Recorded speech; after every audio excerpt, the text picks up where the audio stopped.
Let's break down two very different title looks. We'll start with the handwriting look and then the blockbuster look.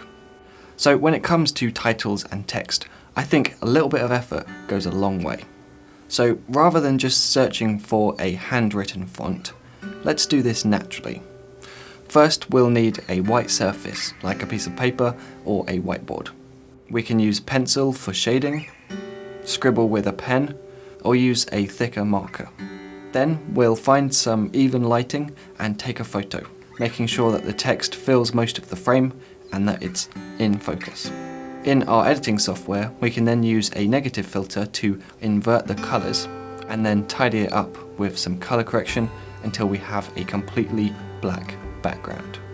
Then we can mask out our text and position it within the frame. The final step is to change the blend mode to screen, which will make that black background completely transparent so we can overlay it onto any image. Now, this effect is only limited by what you can draw, so let's try expanding on it, like making the classic wiggle effect where you take a second picture after carefully redrawing each letter. If we quickly switch between the two pictures, it can give us an even more homemade kind of style. We can do some animations, like here, where we rewrite each letter slightly smaller each time, taking a new picture. So now we have a series of images that make the text disappear, or appear in a much more believable way than the traditional shrink effect. So that's a fairly minimal, organic kind of title. But what if we wanted something a bit louder? Action films often use big 3D titles for maximum impact.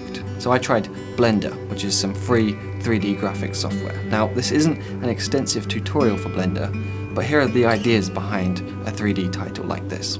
We start with our text and extrude it so it has depth. Then we add beveled edges, which will be really important for reflecting light later on. Next, we duplicate our text and scale it up so we have a double edge at the front. Then let's make a second copy and scale it down slightly, bringing it forward for the front face of the text. With a quick render, you can see the general shape, so let's add our textures. We'll start with a glossy shader, so everything is essentially chrome.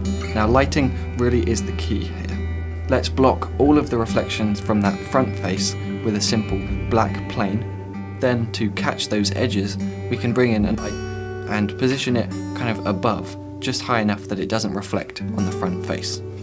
After adding a second light at the bottom, we have this, which looks okay. Finally, we have the option to change the texture of that front layer to a diffuse shader, which we can now use a colour of our choice.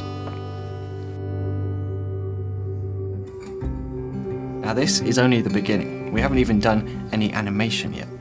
3D title sequences take a lot of time. But is that really necessary? While it's true that spending a bit of time on our titles can make them more unique, no amount of time, effort, or skill can guarantee us good results. In fact, simplicity is often more effective than complexity. So here are 3 titles you can put together in any software using free fonts in probably less than 60 seconds. We could go for the Design Classic, Helvetica Bold, in lowercase with tight spacing, or a more minimalistic blockbuster look with extra bold sans serif text, nice and small after spacing out the letters slightly. Or we could try serif text on a striking red background. So what can we take from all of this? Well, a little bit of effort can go a long way, but we don't have to spend ages on our titles. At the end of the day, it's hardly a very important part of filmmaking, just one tiny piece of the puzzle that makes up our films. My name's Simon Cade, this has been DSLR Guide, and I'll see you next week.